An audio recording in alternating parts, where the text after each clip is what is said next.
So the NBA draft was on Thursday. I'm a few days late. I was just really struggling with what kind of video I wanted to do for the NBA draft. Did I want to highlight the best picks? Did I want to highlight what teams I think had the best drafts?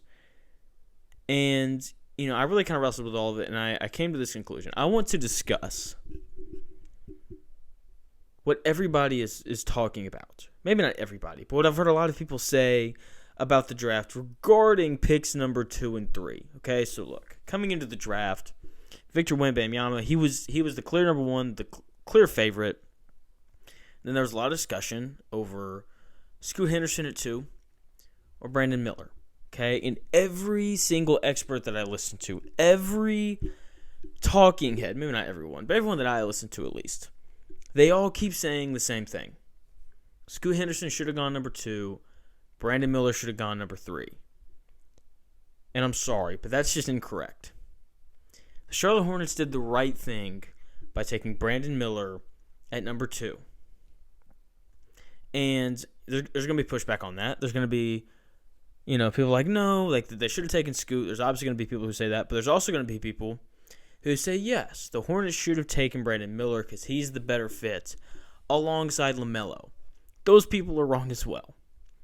The reason why the Charlotte Hornets were right in taking Brandon Miller is because he is simply the better prospect. He is simply the better player. And let me break that down. So we've got a 6'9" wing who can dribble, pass, and shoot. Really shoot it. Okay, like a guy who at Alabama shot 40% from 3, a guy who didn't get to do a lot in the mid-range, but if you go back and you look at his high school tape, is a very good mid-range shooter. That's what he was known for. And then he goes to Alabama, he extends that range out to 3, and he's awesome. And then you got Scoot, right, who can't shoot, and is only 6'2", shot 33% from 3 in the G League this last year. Takes a lot of mid-range jump shots. He's 6'2". Super athletic, though, right? Like, that's what people say when they talk about Scoot, okay? When you hear about Scoot Henderson, it's this kid's really athletic, and he plays really hard. He's got that dog in him, all that kind of stuff, right? Which are important things, very important things. Then with Brandon Miller, people say he's 6'9", he can shoot, he can dribble, he can pass. They talk about way more basketball with Brandon Miller and his skills than they do with Scoot Henderson. Now, look. It is important, to have that dog in you. It's important to be competitive. It's important. Like, those things matter. But, sorry, I think you should take the guy who's 6'9" and who is more skilled now. Okay? And in addition to that, when we look at the NBA today, what is it made up of?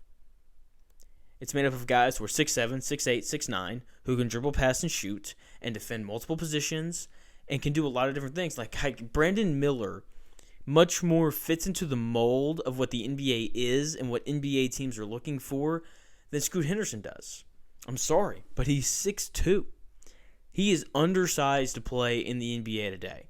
Okay, in a league full of guards that are 6'4", 6'5", 6'6". Okay, Anthony Black goes 6th overall. He's going to play point guard for the Magic at 6'7".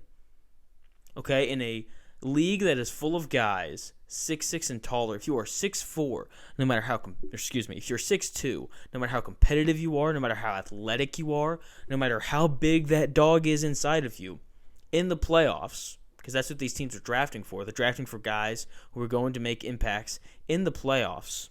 If you are 6'2", you will be picked on defensively, simply because you are going to be the smallest guy on the floor. And on top of that, he doesn't space the floor very well. He doesn't. And one thing that I don't like about draft coverage is people will pick out the flaws in some guys and make them sound like a big deal, and then not apply them to other players. Okay?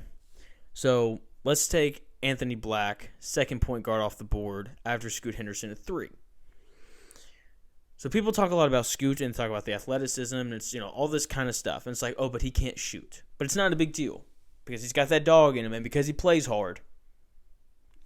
But then we look at Anthony Black, who size-wise is much more appealing than Scoot Henderson. Now, I'm not sitting here making the case that Anthony Black should have gone in front of Scoot Henderson. This is just a really easy thing to compare.